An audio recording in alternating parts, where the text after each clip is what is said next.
Hi, readers. It's Lori. Welcome back to my channel, and welcome to the day that you get to start voting to pick my nonfiction read coming up. This is a quarterly event that I do, a quarterly topic that I have done, and I did finish the one that you picked for me during the first quarter of 2024. So it's time to look at what I'm going to read in quarter number two. And as you know, I have already created some priority reads for myself. If you've watched my channel, if you haven't, I'll link that video in the description box below. But I have prioritized a number of nonfiction books this year that I'd really like to get to. So I'm asking you to choose from those titles, and I'm only pushing forward three today. So you get to choose one of these three for me to read between April and June. Now, I may read others, obviously. In fact, I really should because I'm really far behind on my nonfiction priorities thus far. But I'm sure that doesn't surprise you because I'm often very far behind. I love that shiny object that comes in front of me, which in this case means the books that come in front of me, both from booktubers as well as from browsing the stores, as well as from looking at anticipated reads, as well as from almost every outlet you can imagine.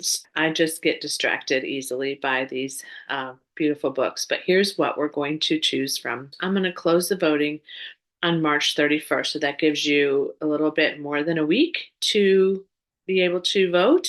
And the only way that you can vote is to put your choice in the comments below. And then after the 31st, on the 1st of April, I will tally those votes and I will then begin to read whichever one you've chosen. Pretty easy, right? I don't know why I felt like I had to describe all that to you. You know how this goes. So, one of the choices is Michelle Obama, The Light We Carry, overcoming in uncertain times. If there were ever uncertain times, I don't know that this is a pretty uncertain time. And I read her memoir, Becoming. I really enjoyed it. So, that was one of the reasons I prioritized this. And I got it at my library book sale, and it's in great shape. I love library book sales. I really, really do.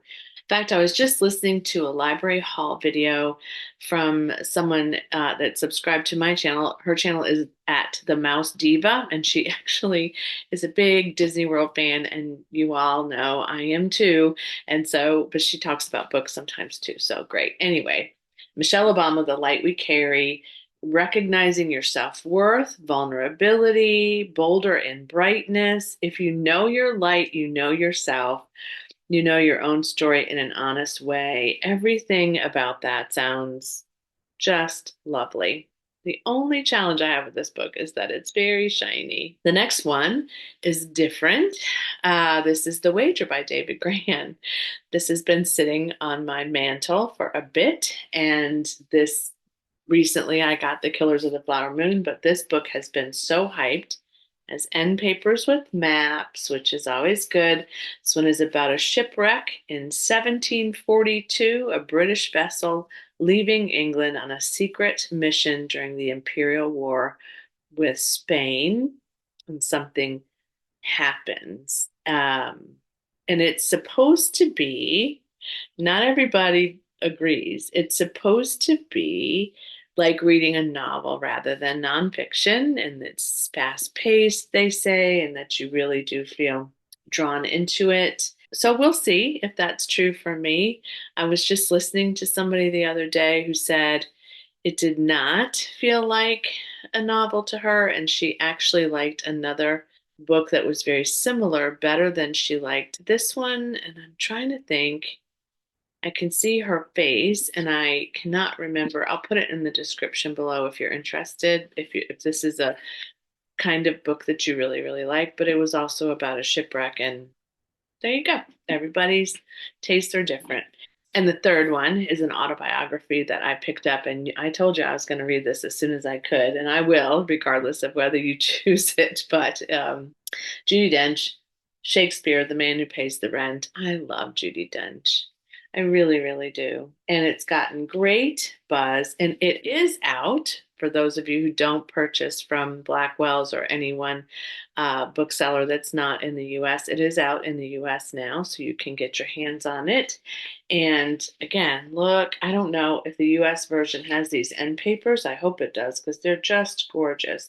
But it came out in the UK and actually in Canada and Ireland and maybe Australia last year. So it's been out for a little bit. Again, I've got some glare today.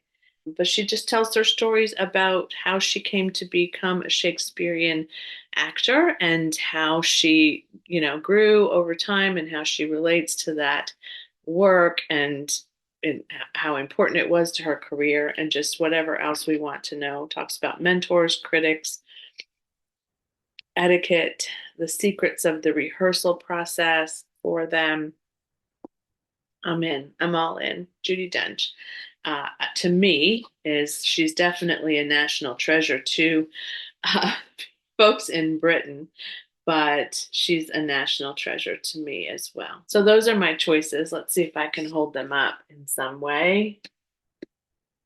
Yeah, kinda.